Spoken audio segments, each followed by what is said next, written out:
friends, welcome to our channel. இன்னைக்கு நம்ம சேனல்ல என்ன ரெசிபி பார்க்க போறோம்னா ஒரு வெரைட்டி பிரியாணி தான் பார்க்க போறோம். காளான் பிரியாணி. அதுக்கு தேவையான பொருட்கள் என்னென்னன்னு பார்த்தறலாமா? அதுக்கு முன்னாடி நம்ம சேனலை ஃபர்ஸ்ட் டைமா பார்க்கறீங்கன்னா Subscribe பண்ணிருங்க. பக்கத்துல பெல்ல கிளிக் பண்ணி ஆல் ஆப்ஷனை செலக்ட் பண்ணிக்கோங்க. இப்போ ஒரு பாக்கெட் காளான் எடுத்து வச்சிருக்கேன். அடுத்து புதினா ஒரு கப் எடுத்துர்க்கேன்.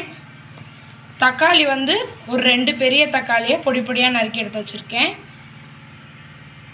3 பெரிய வெங்காயம் பொடி பொடியா நறுக்கி வச்சிருக்கேன். ஒரு 10 சின்ன வெங்காயம் உரிச்சு எடுத்து வச்சிருக்கேன். அடுத்து பச்சை மிளகாய் ஒரு 5 கீரி எடுத்து வச்சிருக்கேன். அடுத்து இஞ்சி பூண்டு பேஸ்ட் ஒரு கப் அரைச்சு வச்சிருக்கேன்.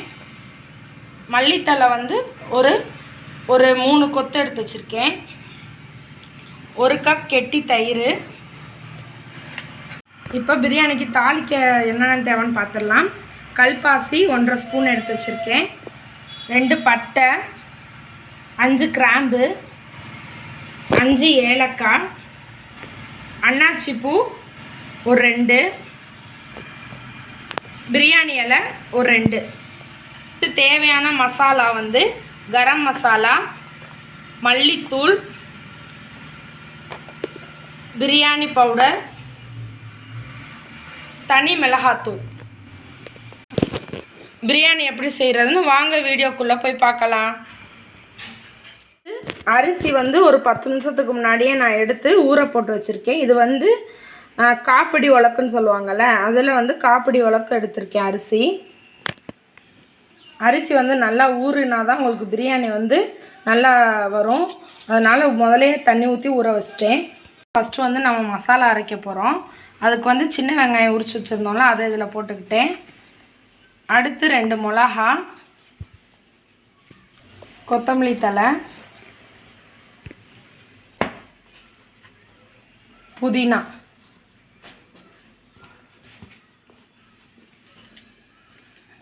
இதை வந்து மிக்சியில் வந்து நம்ம நல்லா அரைச்சிக்கலாம். கொஞ்சம் தயிர் ஊற்றி அரைச்சிக்கணும். இதில் வந்து ஒரு 2 ஸ்பூன் அளவு தயிர் ஊற்றி அரைச்சிக்கோங்க. இப்போ நம்ம பிரியாணிக்கு தேவையான க்ரீன் மசாலா ரெடி ஆயிடுச்சு. இன்றைக்கி வந்து நம்ம பிரியாணி தாளிக்க வந்து 2 ஸ்பூன் ஆயிலும் வெண்ணெயும் சேர்த்து தான் பண்ண போகிறோம். வெண்ணெய் போட்டு நீங்கள் பிரியாணி பண்ணுங்கள், அந்த டேஸ்ட்டு சூப்பராக வரும். இப்போ நான் குக்கரில் 2 ஸ்பூன் ஆயில் ஊற்றிட்டேன். இப்போ இதில் வந்து 1 கியூப் வந்து பட்டர் எடுத்து வச்சுருக்கேன். இதை அதில் போட்டுடலாம்.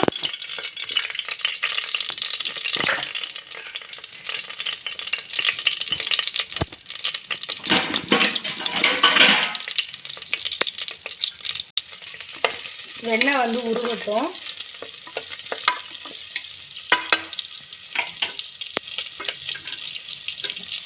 இப்போ வெண்ணெய் கொஞ்சம் உருகிருச்சு. இந்த ஸ்டேஜில் வந்து அன்னாச்சி பூ போட்டிருக்கேன், கிராம்பு போட்டேன், ஏலக்காய், கல்பாசி போட்டாச்சு, பட்டையும் போட்டேன், பிரியாணி இலை எல்லாத்தையும் போட்டு எல்லாத்தையும் போட்டாச்சு. நல்லா வதக்கிக்கலாம். சிம்மில் வச்சு வதக்கிக்கோங்க.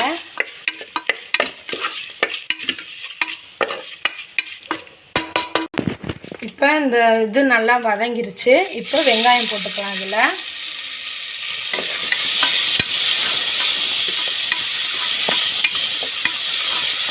நல்லா வதங்கட்டும். இப்போ ஆனியன் வந்து நம்மளுக்கு நல்லா வதங்கிருச்சு. இந்த ஸ்டேஜில் வந்து தக்காளி போட்டுக்கலாம்.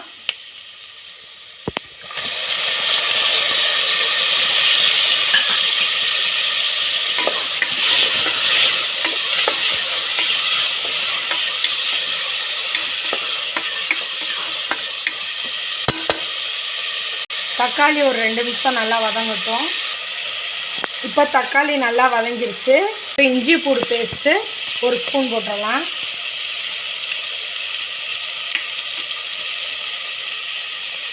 இஞ்சி பூண்டு பேஸ்ட்டையும் நல்லா வதக்கி வச்சுக்கோங்க. பச்சை வாசனை போகிற அளவு வதங்கட்டும்.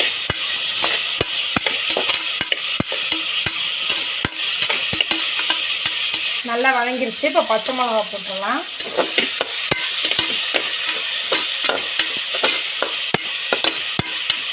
வதங்கிருச்சு. நம்ம ஒரு க்ரீன் பேஸ்ட் அரைச்சி வச்சிருந்தோம்ல, அந்த க்ரீன் பேஸ்ட் இதில் போட்டுறேன்.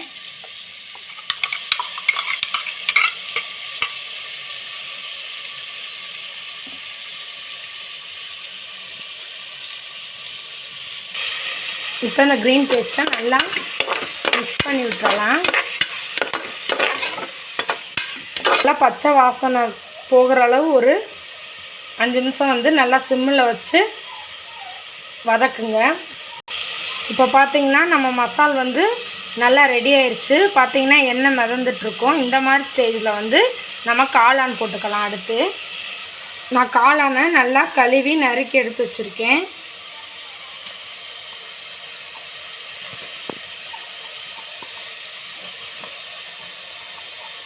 இது நம்மளுக்கு நார்மலாக மார்க்கெட்டில் கிடைக்கிற இந்த காளான் தான், பேக்கெட் காளான்.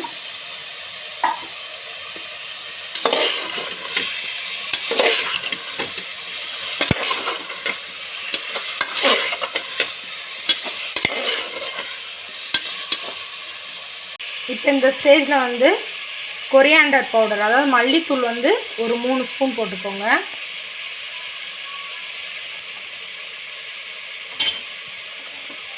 கரம் மசாலா 1 ஸ்பூன்,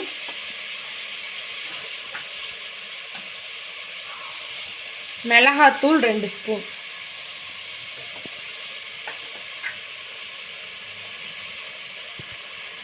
அடுத்து பிரியாணி பவுடர் அது ஒரு 2 ஸ்பூன். நம்ம ஏற்கனவே மிளகா அரைச்சிருக்கோம், மிளகா வதக்கியிருக்கோம். ரொம்ப வந்து போட்டுறாதீங்க மிளகாத்தூள், அப்புறம் காரம் ஆயிடுச்சுன்னா குட்டி பிள்ளைங்க சாப்பிட மாட்டாங்க.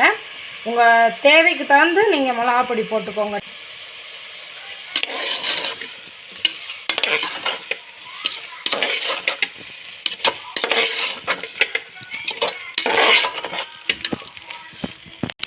மசாலா வாசம் போகிற மாதிரி ஒரு 5 நிமிஷம் பச்சை வாசனை போகிற அளவு வதங்கட்டும். இப்போ நம்ம போட்டிருக்க மசாலாலாம் ஒரு 5 நிமிஷம் சிம்லேயே நல்லா வேகட்டும். அப்போ தான் ஃப்ளேவர் ஃபுல்லும் நல்லா இறங்கும். கொஞ்சோண்டு உப்பு போட்டுடலாம், ஒரு 1/2 ஸ்பூன் உப்பு. இப்போ ஒரு 2 ஸ்பூன் தயிர் போட்டுக்கலாம்.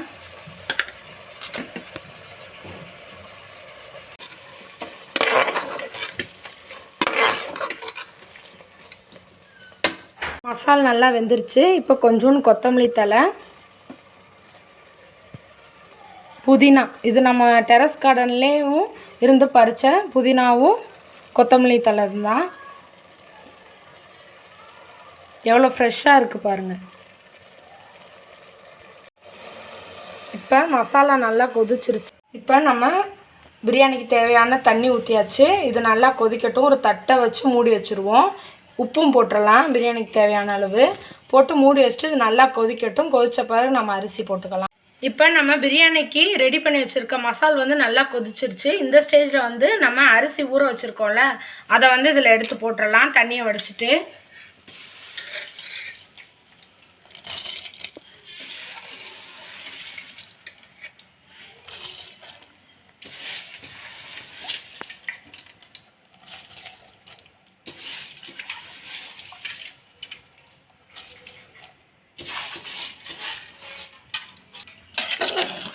இதை கீழே இருந்து நல்லா மிக்ஸ் பண்ணி விட்டுக்கோங்க. மேலாக புதினா தழை கொஞ்சம் போட்டுக்கோங்க. கொத்தமல்லி தலையும் போட்டு குக்கரை மூடி வச்சு ஒரு 2 விசில் விடுவோம். நம்மளுக்கு பிரியாணி ரெடி ஆயிரும்.